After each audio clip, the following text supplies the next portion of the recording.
It's been a lot of years since I was in the Awana Club, Pals Club back in Elmwood Park.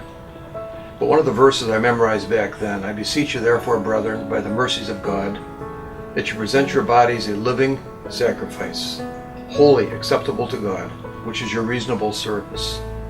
Reasonable service, that's a phrase that stayed with me. Back when Jean and I were married, we agreed together.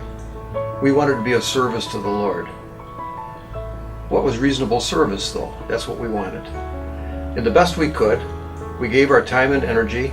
We were grateful we had found Immanuel as a place back then we could serve. But in finances or giving, we had so little. We couldn't do much. We kind of ignored it. But then we thought of the pattern that our families had given us and had practiced. For both of our families, when the paycheck came, it was the Lord's work that came first. And so we tried to follow this. I have to tell you, not much was involved, but was a start. The word reasonable began to take on a new dimension, our reasonable service. We're reading from 2 Corinthians 9:13. Those in need will glorify God for your obedience, for your contribution to them. Obedience and contributions. What the Lord wanted us to do. And also, others will glorify God. And we began to realize in a new way, as newly married people, that through our giving, we could have a part in this. Our giving took on new meaning, and I still see this today. It was not too many years ago when we were looking to see if we could buy this property. How are we going to do it? And then, how are we going to buy the buildings? And our giving, along with so many of you, has brought us to this point where we are today.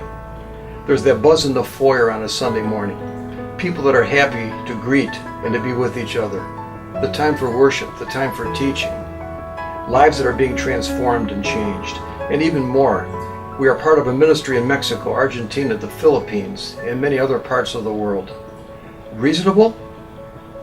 We've come to see that our giving is more than reasonable.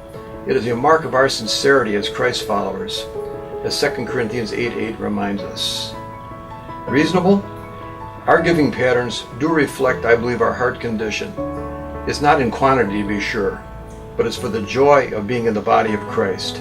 Just think, our time, our energy, our abilities is converted into money and being used to worship God and to help increase His kingdom. And we realize that this has not just been for us now, but we look at our children, our grandchildren. And we're hoping that we are setting, like our parents did for us, a pattern of faithfulness and service, becoming Christ followers, and also serving the Lord through their finances. And we realize also we've tried to invest over these years, and someday we'll be gone, we'll be forgotten here.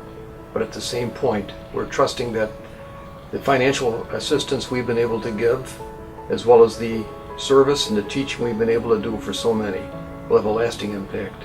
And we're grateful for that.